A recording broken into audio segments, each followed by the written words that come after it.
cómo el pecado ya no reina sobre nosotros.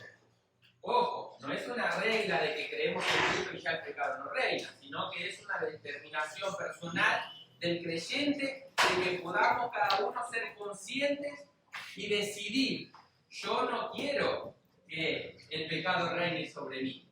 ¿Estamos de acuerdo? Porque puedo ser creyente, pero seguir reinando el pecado en mi vida.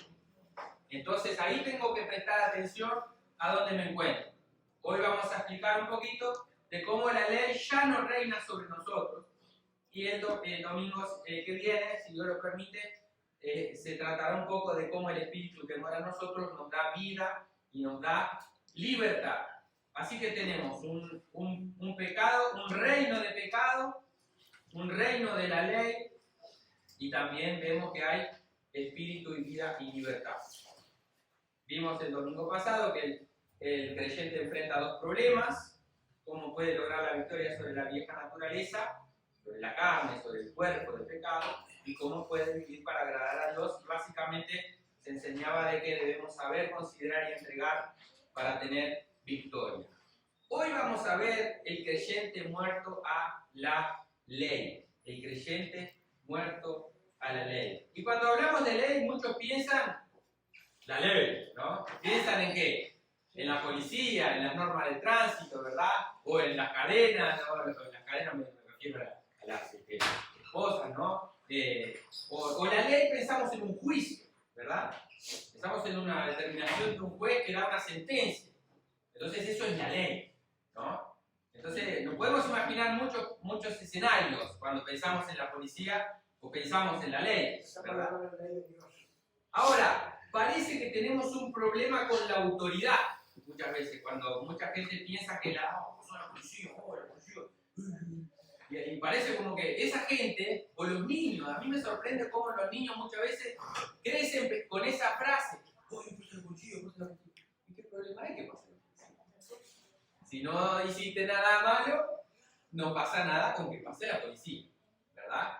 Ahora, todo depende del contexto del hogar o donde él se maneje.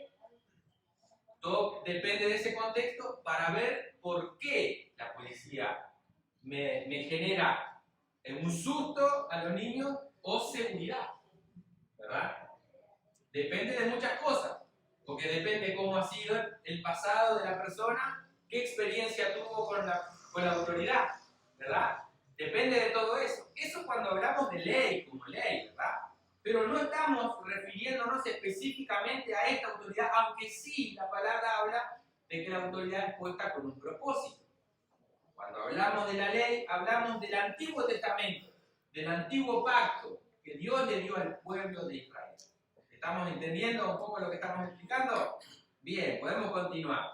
Entonces no tenemos que tener problema con la autoridad, porque la autoridad, lo quiero mencionar antes de continuar, es diseñada por Dios. Y en Romanos, que en el futuro, si Dios lo permite, vamos a llegar al capítulo 13, quiero que vayan a sus Biblias, y si no tienen su Biblia o en su dispositivo móvil la palabra de Dios, quiero que escuchen esta parte, porque dice de esta manera: sométase toda persona a las autoridades. Romanos capítulo 13, versículo 1.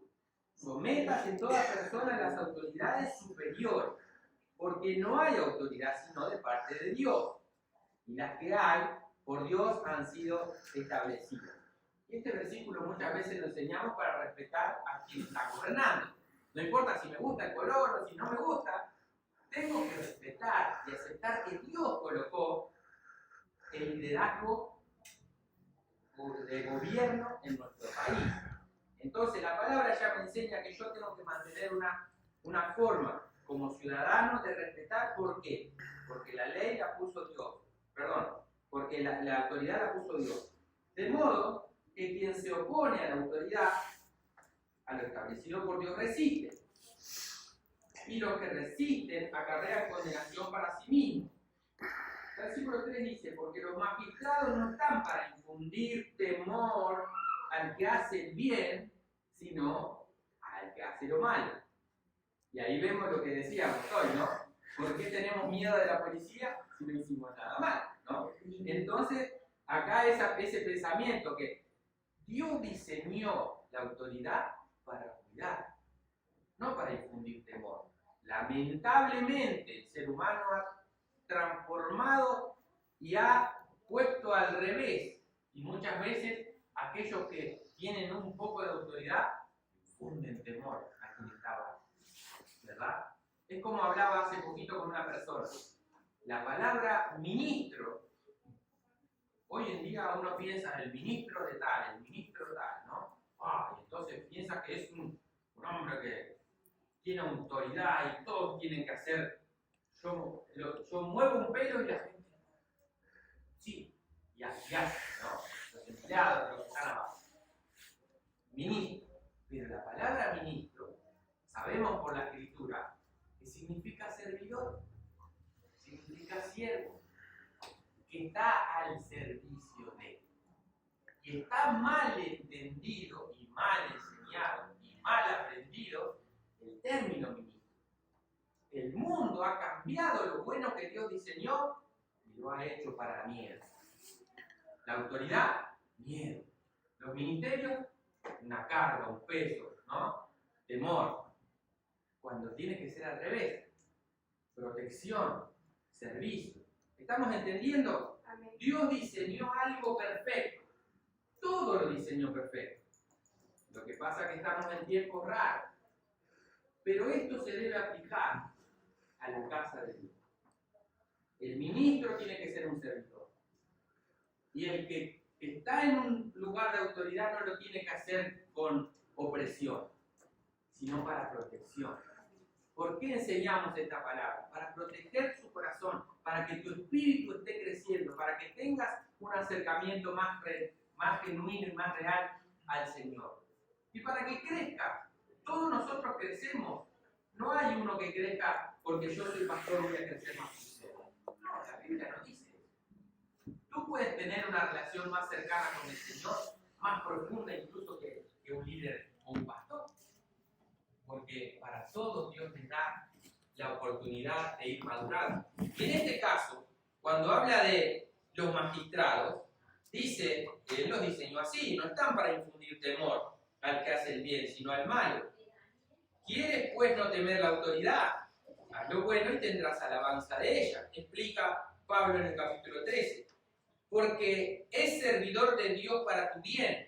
Ese es el objetivo, como fue creado, ¿no? Que el que cuida, el que gobierna, sea un servidor de Dios primeramente. Pero si haces lo malo, teme, porque no en vano lleva la espada, pues es servidor de Dios, vengador para castigar al que hace lo malo, por el cual es necesario estar sujetos, no solamente por la razón del castigo, sino también por causa de la conciencia. Y ahí entramos en ese jueguito, de que yo obedezco la ley de tránsito mientras no está el inspector de tránsito. Muchas veces pasa eso. Y esto es lo que está aplicando acá. No es por razón de temer un castigo o una multa, sino que tiene que ser por causa de mi conciencia. Uno siempre lo hace el ejemplo con el tránsito, ¿verdad? Con las normas de tránsito, pero se refiere a todo lo que Dios ordenó para nosotros. No es que debemos obedecer por miedo, sino para estar con una conciencia limpia.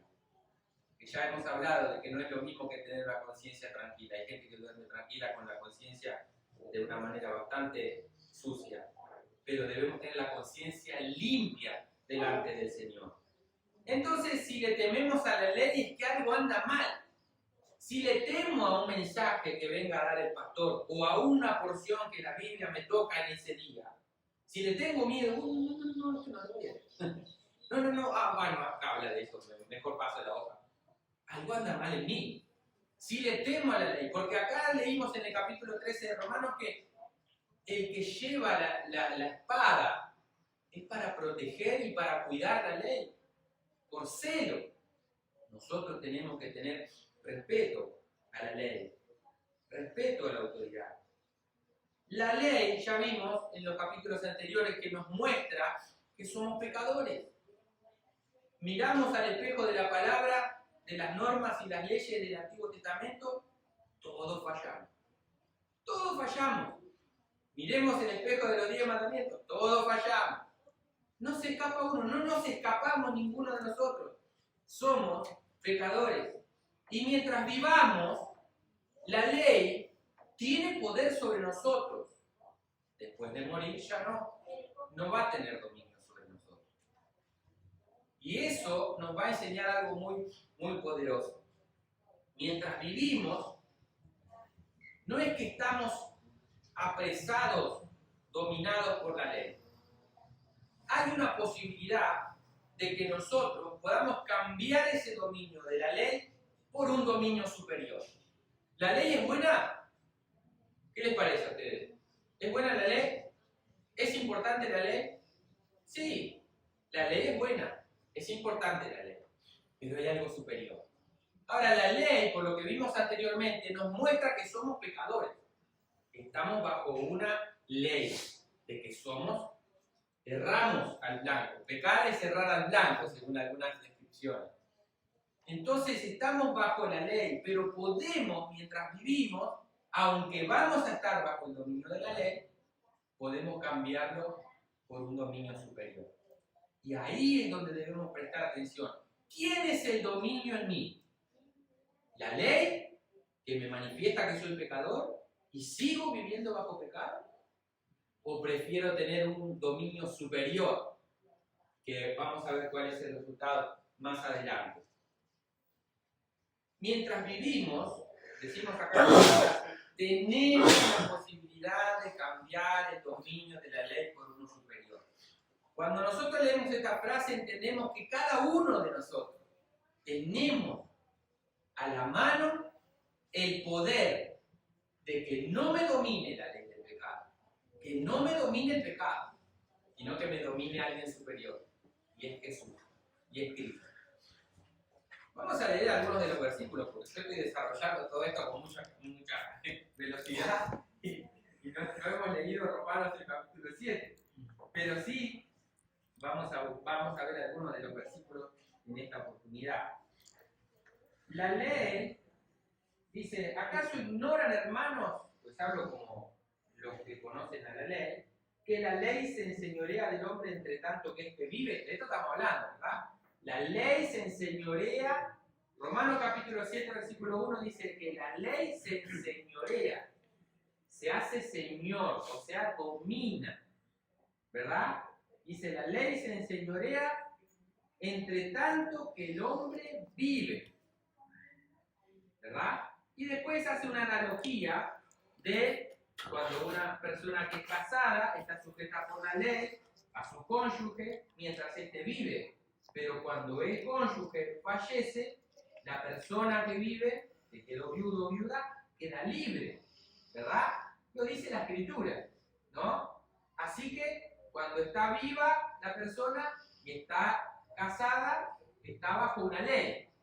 Cuando fallece, está libre de esa ley y tiene la posibilidad, como aprendemos por la Escritura, de que puede volver a casarse, ¿verdad?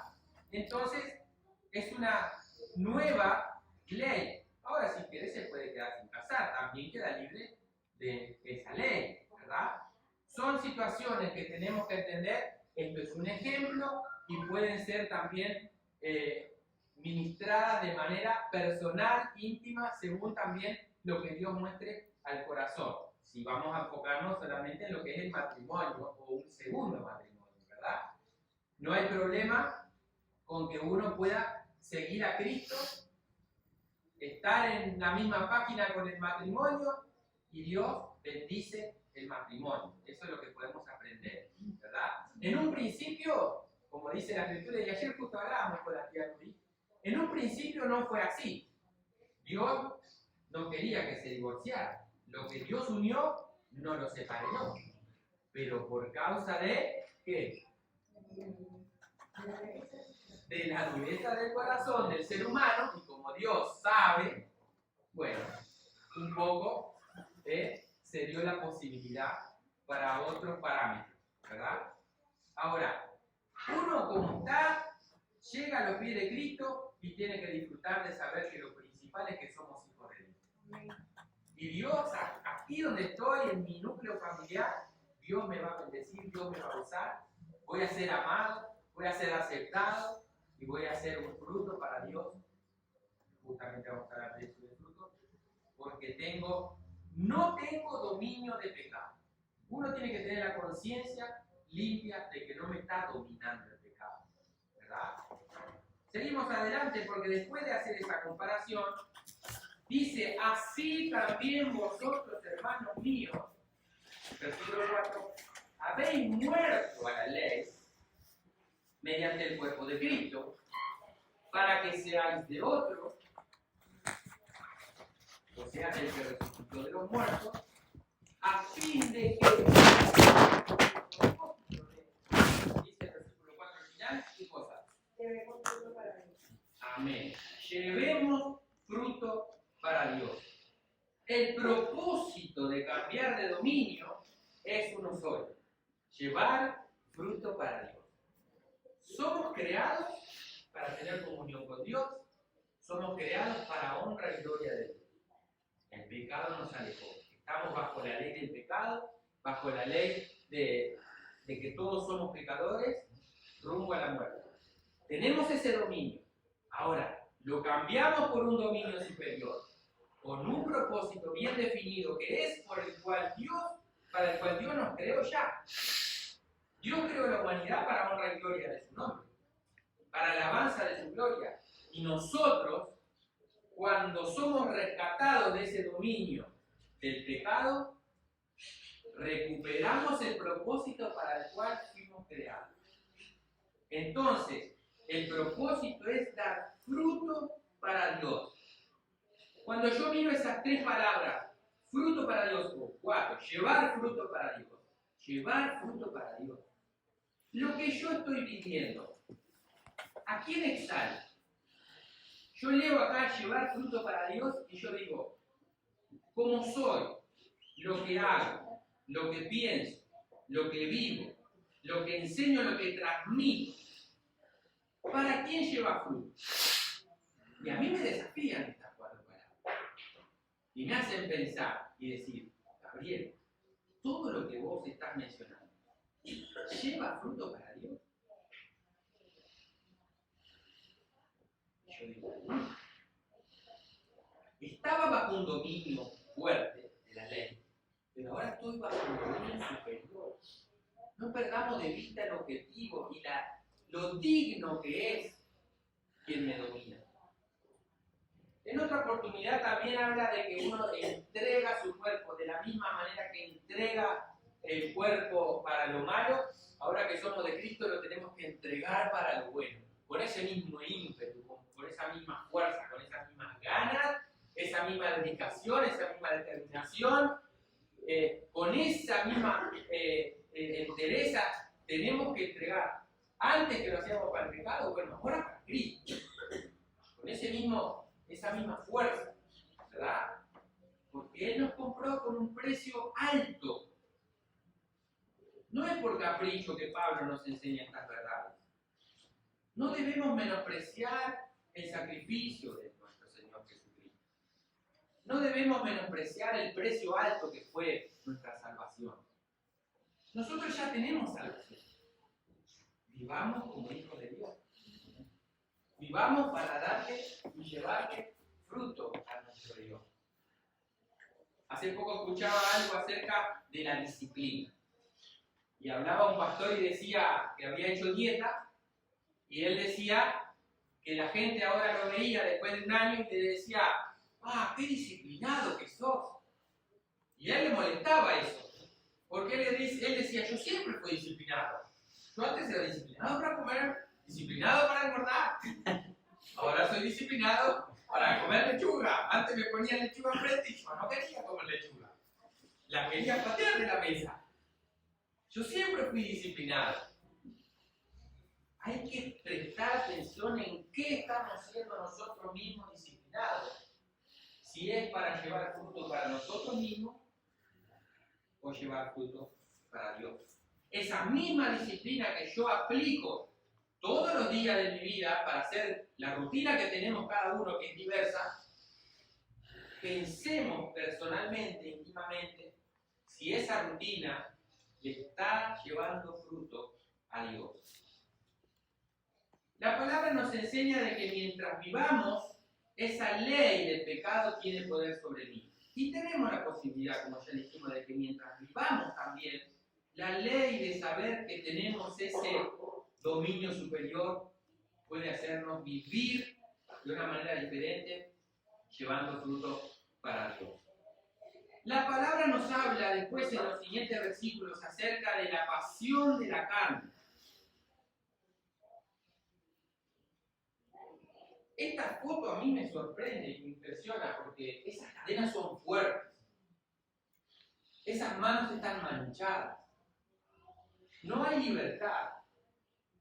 Y nosotros sabemos, la palabra nos muestra a cada uno de nosotros en qué momento, en qué lugar, en qué cosa nosotros estamos fallando. Desde el versículo 7 en adelante, habla de que hay una ley, de que el pecado habita en nosotros. Pero el versículo 6 dice, vamos al versículo 6, porque mientras estábamos en la carne, las pasiones pecaminosas, lo leo de nuevo, porque mientras estábamos en la carne, las pasiones o afectos pecaminosos que eran por la ley, obraban en nuestros miembros, llevando fruto para muerte. Y ahí está la gran diferencia. Tengo que prestar atención si yo estoy llevando fruto para Dios o fruto para muerte. Y después dice, pero ahora estamos libres de la ley por haber muerto para aquella en que estábamos sujetos. De modo que sirvamos bajo el régimen nuevo, el del Espíritu, no bajo el régimen viejo de la letra. La pasión de la carne nos hace esclavos. Y no quiero que piensen que la pasión de la carne solo es algo sexual, como pueden muchos pensar. La carne nos puede tirar a muchas cosas. La mentira, el engaño, hurtar, menospreciar al prójimo, tratar mal a mi familia, agresiones verbales, agresiones físicas y muchas otras cosas más. Todo eso nos hace esclavos. Y las cadenas del pecado dan fruto, y es la muerte. ¿Estamos llevando fruto para Dios o para nosotros mismos? ¿Estamos llevando fruto de vida o estamos llevando fruto de muerte? Ahora, cuando somos hijos de Dios, no estamos bajo la letra muerta. ¿A qué se refiere con la letra muerta? Se refiere a la ley. Que no la podemos, la ley fría, ¿verdad? En sí, no podemos cumplir toda la ley. Es imposible para el ser humano cumplir toda la ley. Entonces ahora estamos bajo algo diferente, un nuevo pacto, y es el del Espíritu. Y entonces somos libres. Tú por tu propia fuerza, yo por mi propia fuerza y capacidad, no puedo quitarme del dominio del pecado. No me lo puedo quitar. Pero sí tengo en mí la capacidad de creer en alguien que sí puede librarme. Tengo la posibilidad de confiar. Hoy hablábamos de fidelidad, digno de confianza. Tengo la capacidad, mediante lo que me dice la palabra de Dios, de que hay un ser superior a mi condición. Y yo no puedo ser libre por mí mismo. Solamente depositando mi fe en Jesucristo puedo ser libre. Ahora, no es que las leyes caducan, porque la ley, me faltó ahí una letra, no es que la ley caduca, porque la ley, según el versículo 12, vamos a leer este versículo 12, que dice de esta manera, de manera que la ley a la verdad es santa, y el mandamiento santo, justo y bueno. No estoy bajo el dominio de la ley, pero la ley es buena. Ah, qué raro todo lo que me estás diciendo. Bueno, pero es una verdad. La ley es importante. no la tengo que menospreciar, porque la ley me mostró que yo era pecador. Entonces, ¿el problema dónde está? ¿En la ley? ¿Qué piensan? ¿Dónde está el problema? Nosotros. En uno, en mí. Ahí está el problema, ¿verdad? El problema no es la ley, el problema es mi pecado. Porque el pecado se hace mi dueño hasta que le entrego el dominio a Jesucristo. Ahí ya no me domina el pecado. Alguien una vez me dijo, lo que pasa es que a mí me gusta pecar. Y yo puedo decir, a mí también. ¿A quién de acá no le gusta pecar? Si vamos a hablar así, ¿no? En criollo, a todos nos gusta pecar. Es la verdad, porque somos pecadores. El problema está en no reconocer que ese pecado me está dominando. Por eso me gusta. Tengo que buscar a alguien que domine sobre mi pecado, para que me libre de ese gusto, ¿verdad? Y ya cambiar. Como decía Pablo, las cosas que para mí antes eran ganancia, ahora son pérdida. Y bueno, sí, antes me gustaban tal cosa y ahora no. Me cambié por otras cosas. Eso es cambiar de dominio. Eso es cambiar de dueño. Eso es cambiar de fruto. Eso es importantísimo. El pecado tiene aún clavadas sus garras sobre mí, dice el versículo 21 en una versión. Y vamos a leer estos pasajes. Dice acá, versículo 8. El pecado, tomando ocasión por el mandamiento, produjo en mí toda codicia. O sea, como conocí que la codicia era mala, entendí que yo era codicioso, ¿verdad? Porque dice, tampoco conociera la codicia si la ley no dijera que codiciarás. Pero el pecado, tomando ocasión por el mandamiento o por la ley, produjo en mí toda codicia, porque sin ley el pecado está muerto. O sea, si yo no hubiera tenido la ley, el pecado no había conocido. Y yo sin la ley vivía en un tiempo, pero venido el mandamiento, o cuando vino la ley, el pecado como que revivió y yo morí. ¿Por qué? Porque me di cuenta de que era pecador, estaba bajo el resultado de la muerte. Y hallé que el mismo mandamiento que era para vida, a mí me resultó para muerte. Porque el pecado, tomando ocasión por el mandamiento, me engañó y por él me mató. Parece un trabalengua, pero es la realidad. Cuando conocemos la ley y nos damos cuenta que somos pecadores, decimos, estamos fritos. Lo digo en criollo para entenderlo, ¿verdad? Entonces, ¿qué? ¿La ley que me mostró que yo era pecador es mala? No. La ley de la verdad es santa, dice el versículo 12. Porque me manifestó mi realidad. La ley es buena, porque me muestra los parámetros. La ley es justa. Entonces dice que la ley es buena. Y luego, lo que es bueno vino a ser muerte para mí. O sea, la ley que es buena, eso que todo se dice que es bueno vino a ser muerte para mí. No, de ninguna manera, dice Pablo. Sino que el pecado nos hizo muerte. Dice, para mostrarse pecado, produjo en mí la muerte por medio de lo que es bueno, a fin de que por el mandamiento el pecado llegase a ser sobremanera pecaminoso. O sea, hace un énfasis, ¿sí? La ley dice que está mal. No queramos cambiar. Y si nos amoldamos a lo que está mal, bueno, vamos cada vez cavando más. Porque sabemos que la ley es espiritual, porque sabemos que la ley es espiritual, pero ¿qué dice? Pero yo soy carnal. O sea que la ley no es mala, porque es una enseñanza para mi espíritu, pero me manifiesta que yo soy carnal. El problema está en mí. Entonces dice, porque lo que hago, y esto me parece impresionante, como lo expresa Pablo. Miren, dice, porque lo que hago no lo entiendo, pues no hago lo que quiero, sino que lo que aborrezco, eso hago. El Hijo de Dios se da cuenta de que es pecador y empieza a luchar la carne contra el espíritu. Y entonces dice como Pablo, lo que hago no lo entiendo, pues no hago lo que quiero, sino lo que aborrezco, eso hago. Versículo 16, y si lo que no quiero, eso hago, apruebo que la ley es buena.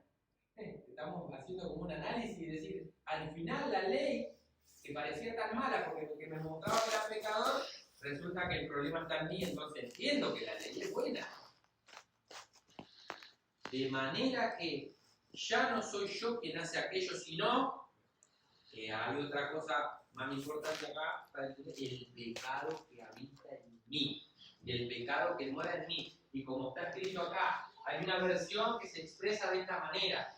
Por más que soy cristiano, por más que ya creí, el pecado tiene aún clavadas sus garras sobre mí.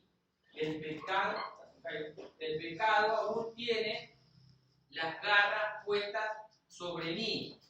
Hay una batalla por hacer el bien y no el bien, perdón. Hay una batalla por hacer el bien y no el mal que sí hacer. Es una guerra. Es una guerra.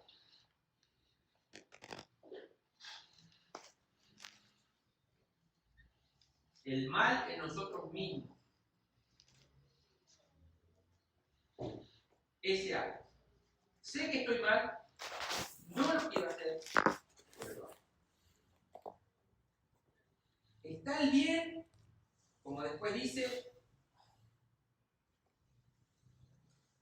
yo sé que en mí, versículo 18, este es en mi carne no mora el bien, porque el querer el bien está en mí.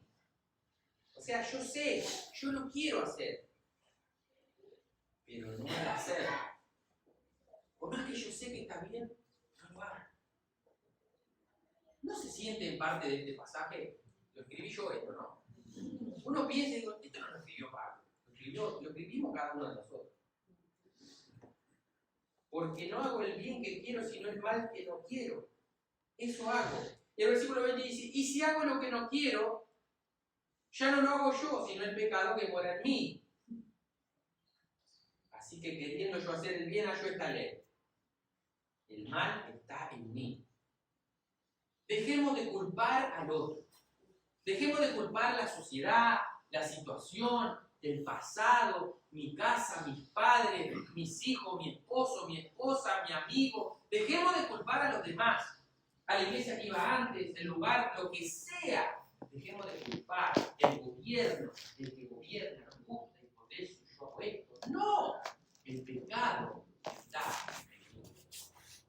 El pecado está en mí. Eso lo dice la palabra de Dios. Eso es lo que estamos entendiendo. Y ahí se terminó el capítulo y nos morimos todos, ¿verdad? ¿Es así? No. No sé. Menos mal. Gracias a Dios que no se termina ahí el capítulo, ¿no? Podemos continuar. Pero qué tremendo cómo lo expresa Pablo.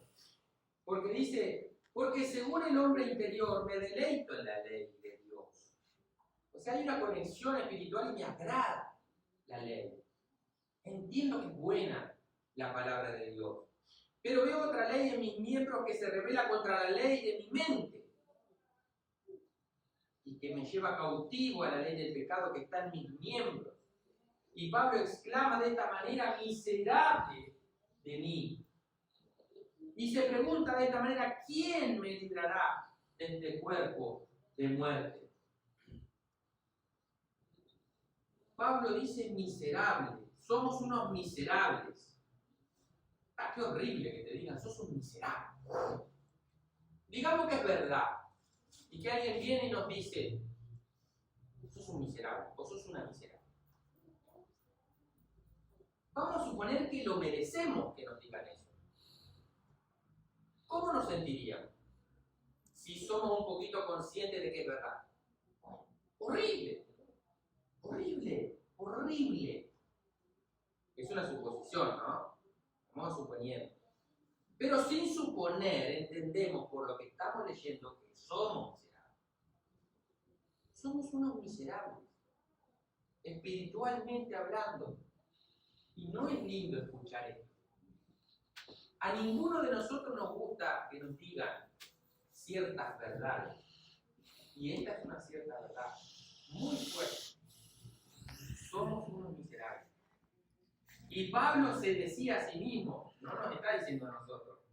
Él se dice a sí mismo, pero nosotros nos reflejamos en sus palabras. Hago mías sus palabras, como dicen a veces, ¿no?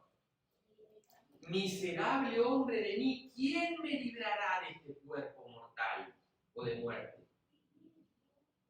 Y cuando yo leo este pasaje, él no dice qué me librará. ¿Se dan cuenta la gran diferencia? Él no dice qué me va a librar.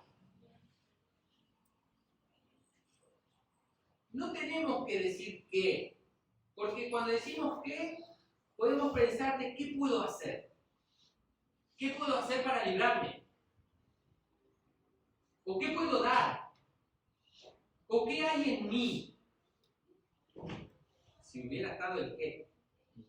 Pero gracias a Dios que Pablo dice claramente quién. ¿Quién me va a librar? Como decía el Chapulín. No, antes, ¿no? A que llamaba a la Chapulín, ¿no? ¿Qué decía? Y ahora, ¿quién podrá defendernos? Y ahí aparecía yo. Y ahora, ¿quién podrá defendernos? Decía, ¿no? Y Pablo dice, ¿quién me librará? Porque sabe que es una persona, únicamente una persona. No es el liderazgo pastoral, no soy yo, no es tu mamá, no es tu tía, no es tu tío, no es tu abuelo, no es tu abuela, no son tus hijos, que algunos ponen en un pedestal a los hijos, otros al trabajo, no es el trabajo, no son las riquezas, es una sola persona y esa persona es Cristo. Lo sabemos. Y por eso Pablo, que lo sabía y haciendo ese análisis que parece un trabalenguas, ¿no? Pero él piensa y se desarrolla y entrega su corazón, da esa frase final, la conclusión de todo este desarrollo, de este pensamiento, de que aunque la ley me manifiesta que soy pecador, que yo soy horrendamente pecador, lo que quiero hacer no lo hago, lo que está mal lo hago y me molesta, me cuesta, me duele. Y la ley es buena, pero me manifiesta mi condición miserable. A pesar de eso hay alguien. Hay alguien más poderoso. Ese dominio es más alto. Ese dominio no es de muerte. Ese dominio es para vida. Ese dominio es para la gloria de Dios. Entonces yo debo dar fruto. ¿Y por medio de quién puedo liberarme? Por medio de Jesucristo. Gracias a Dios por Jesucristo. ¿Amén? Amén. Gracias a Dios por Jesucristo. Porque no importa quién seas y qué hayas hecho. No importa tu pasado. No lo podemos borrar el pasado. Porque ya fue, ya lo vivimos, ya nos equivocamos. Hoy es un día nuevo. Como comenzamos la reunión hablando de las nuevas misericordias, de su fidelidad. Él renueva su amor y una nueva oportunidad. Lo que pasó ya está atrás. Hoy es un nuevo día y Dios nos quiere dar la oportunidad de aferrarnos a ese Jesucristo y darle gracia. Porque Él nos da, dice la palabra de Dios, la victoria. Él nos da la victoria. Nadie más que Él. Nadie más que Él. ¿Sigo siendo esclavo de la ley del pecado o estoy llevando fruto para Dios? ¿Qué es lo que estoy haciendo en mi vida? ¿Qué es lo que estoy haciendo de mí? La palabra de Dios dice en 2 Corintios, capítulo 3, y vamos a culminar leyendo esta palabra. No lo tengo anotado en las notas en las imágenes, pero vamos a buscar 2 Corintios, que también Pablo está hablando. Después de Romanos, 1 Corintios, la primera carta a Corintios, después segunda carta a los Corintios, capítulo 3, los versículos 4 en adelante. Y yo voy a leer de esta manera. Gracias a quien decía los últimos versículos del capítulo 7 de Romanos, gracias a Dios por Jesucristo, ¿verdad? Por Jesucristo. Gracias a Dios por Jesucristo. Y acá dice así, 2 Corintios, ¿qué dije? 3:4. Y tal confianza tenemos mediante Cristo para con Dios. No que seamos competentes por nosotros mismos para pensar algo como de nosotros mismos, sino que nuestra competencia o suficiencia proviene de Dios. Ya estamos reconociendo quién es el que hace todo por nosotros. El cual, asimismo, Jesucristo, nos hizo ministros, o sea, servidores, o siervos, ¿verdad? ¿Pero qué? Dice competentes de un nuevo pacto. Antes era la ley, la letra muerta, y ahora es la de vida, ¿verdad? Nos hizo ministros competentes de un nuevo pacto, no de la letra, sino del espíritu. Porque la letra mata, pero el espíritu da vida. Acá complementa lo que está hablando de Romanos, ¿verdad? Y ahora vamos a prestar atención en 4 partes positivas, negativas y positivas. Y yo las voy a enumerar después, pero lo voy a leer todo corrido primero. Y si el ministerio de muerte, grabado con letras en piedra, fue con gloria, tanto que los hijos de Israel no pudieron fijar la vista en el rostro de Moisés a causa de la gloria de su rostro, la cual había de perecer, ¿cómo no será más bien con gloria el ministerio del Espíritu? Porque si el ministerio de condenación fue con gloria, mucho más abundará en gloria el ministerio de la justificación. Porque aún lo que fue glorioso no es glorioso en este respecto o en esta era en comparación con la gloria más eminente. Porque si lo que perece tuvo gloria, mucho más glorioso será lo que permanece. Y si quieren, hagan un ejercicio en su casa, en este versículo 7, 8, 9, 10 y 11, y van a encontrar lo que fue buenísimo, pero ya no es, y lo que es mejor, que es actual. ¿Ah? Entonces dice, en el versículo 7 habla del ministerio de muerte, ¿ah? Y el versículo 8 el ministerio del Espíritu, es lo que hablamos. Después el 9 dice ministerio de condenación, y que fue con gloria, mucho más abundará en gloria el ministerio de justificación. O sea que está condenación y justificación. ¿Sí? Y después dice el versículo 10, lo que fue glorioso, no es glorioso en este respecto en comparación con la gloria más eminente. O sea que fue gloriosa la ley, pero ahora hay algo más eminente, que es el Espíritu. Y por último, decía, porque lo que perece, o sea, lo que iba a caducar, tuvo gloria en ese tiempo. Mucho más glorioso será lo que permanece, o sea, lo eterno. Entonces, en este pasaje, el apóstol Pablo como que refuerza y explica un poco más lo que estamos hablando en este capítulo 7 de Romanos. Y leo hasta el 18, dice, así que teniendo tal esperanza usamos de mucha franqueza, y no como Moisés, que ponía un velo sobre su rostro para que los hijos de Israel no fijaran la vista en él, a fin de aquello que había de ser abolido. Dice, pero el entendimiento de ellos se embotó, porque hasta el día de hoy, cuando leen el antiguo pacto, les queda el mismo velo, no descubierto, el cual por Cristo es quitado. Y aún hasta el día de hoy, cuando se lee a Moisés, el velo le está puesto sobre el corazón de ellos. Pero cuando se conviertan a Jesús, al Señor, el velo se quitará. Porque el Señor, dice, es el Espíritu.